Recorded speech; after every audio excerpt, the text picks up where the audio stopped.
Thoughts on Government. John Adams. 1776.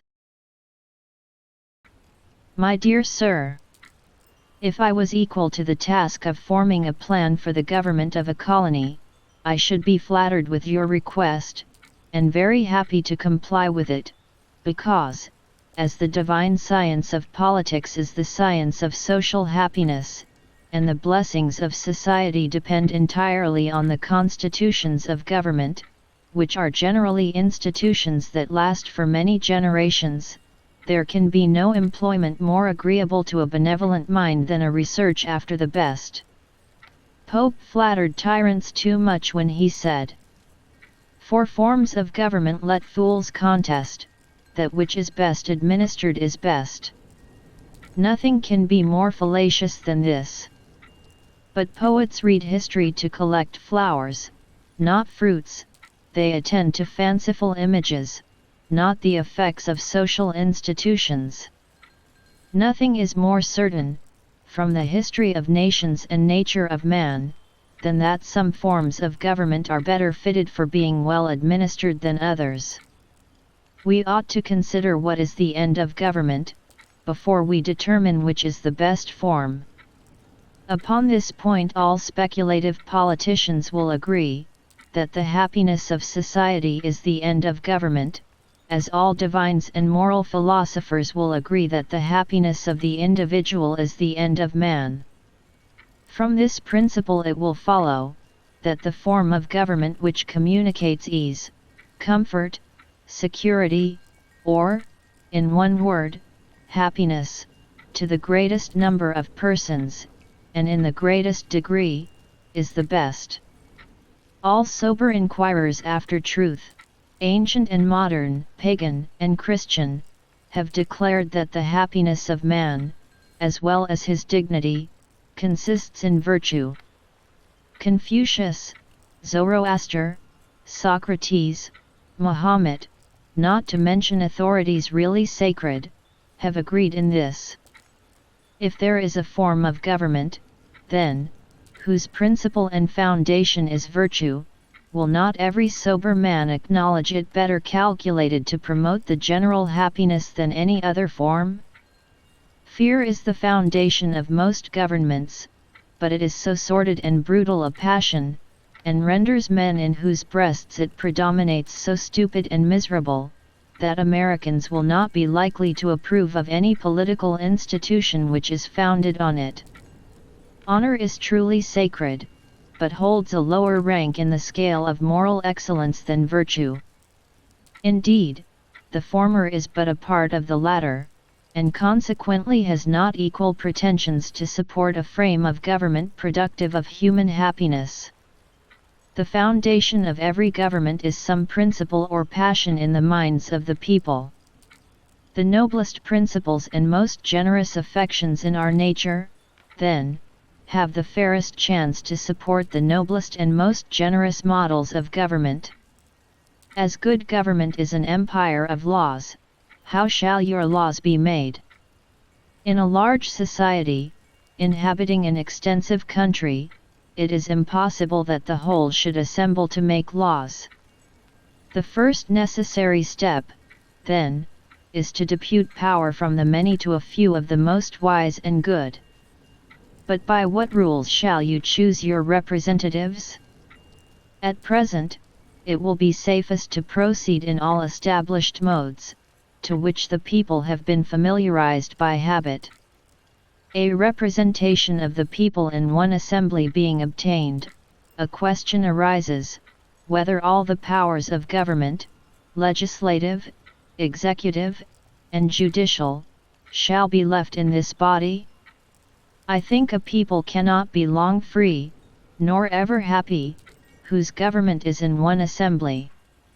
My reasons for this opinion are as follow. 1. A single assembly is liable to all the vices, follies, and frailties of an individual, subject to fits of humor, starts of passion, flights of enthusiasm, partialities, or prejudice, and consequently productive of hasty results and absurd judgments. And all these errors ought to be corrected and defects supplied by some controlling power. 2. A single assembly is apt to be avaricious, and in time will not scruple to exempt itself from burdens, which it will lay, without compunction, on its constituents. 3. A single assembly is apt to grow ambitious, and after a time will not hesitate to vote itself perpetual. This was one fault of the Long Parliament, but more remarkably of Holland. 4. A representative assembly, although extremely well qualified, and absolutely necessary, as a branch of the legislative, is unfit to exercise the executive power, for want of two essential properties, secrecy and dispatch. 5. A representative assembly is still less qualified for the judicial power, because it is too numerous, too slow, and too little skilled in the laws. 6. Because a single assembly, possessed of all the powers of government, would make arbitrary laws for their own interest, execute all laws arbitrarily for their own interest, and adjudge all controversies in their own favor. But shall the whole power of legislation rest in one assembly? Most of the foregoing reasons apply equally to prove that the legislative power ought to be more complex, to which we may add, that if the legislative power is wholly in one assembly, and the executive in another, or in a single person, these two powers will oppose and encroach upon each other, until the contest shall end in war, and the whole power, legislative and executive, be usurped by the strongest.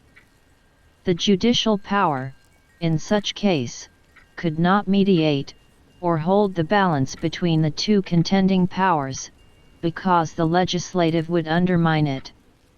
And this shows the necessity, too, of giving the executive power a negative upon the legislative, otherwise this will be continually encroaching upon that.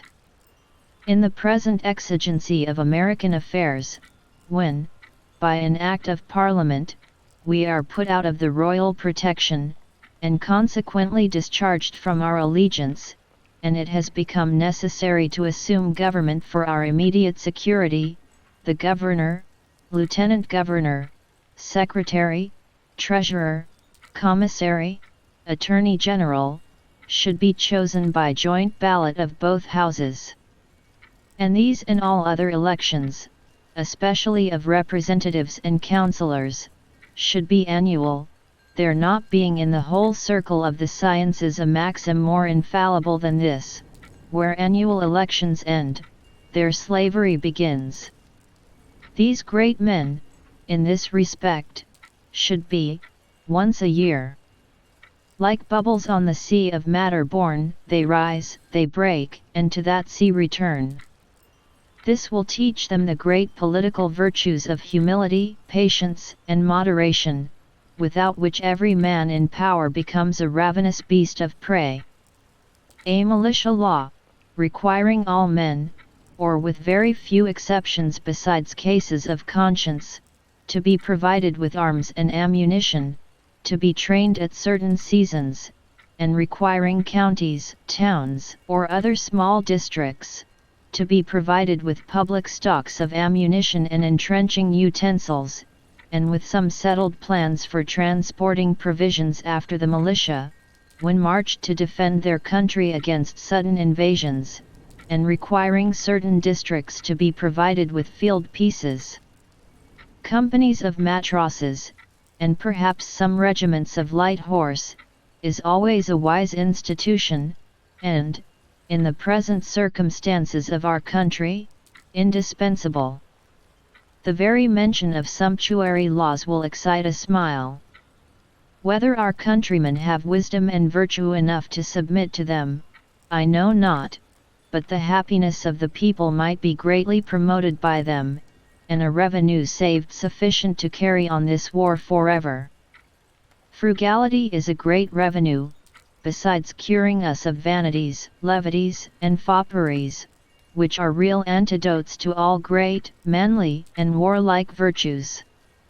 A constitution founded on these principles introduces knowledge among the people, and inspires them with a conscious dignity. Becoming freemen, a general emulation takes place, which causes good humor, sociability, good manners, and good morals to be general. That elevation of sentiment inspired by such a government, makes the common people brave and enterprising. That ambition which is inspired by it makes them sober, industrious, and frugal.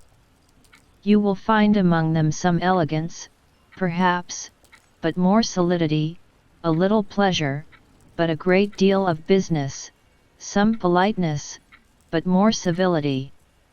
If you compare such a country with the regions of domination, whether monarchical or aristocratical, you will fancy yourself in Arcadia or Elysium. You and I, my dear friend, have been sent into life at a time when the greatest lawgivers of antiquity would have wished to live. How few of the human race have ever enjoyed an opportunity of making an election of government, more than of air, soil, or climate, for themselves or their children. When, before the present epocha, had 3 millions of people full power and a fair opportunity to form and establish the wisest and happiest government that human wisdom can contrive. I hope you will avail yourself and your country of that extensive learning and indefatigable industry which you possess, to assist her in the formation of the happiest governments and the best character of a great people.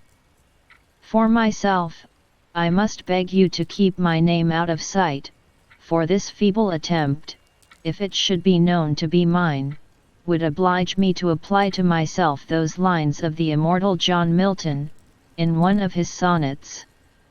I did but prompt the age to quit their clogs. By the known rules of ancient liberty, when straight a barbarous noise environs me, of owls and cuckoos, asses, apes, and dogs. For more, don't forget to subscribe to our channel and turn on notifications, like the video and recommend it to your friends, and share your ideas and suggestions in the comments. Hoping for a more just world. Goodbye.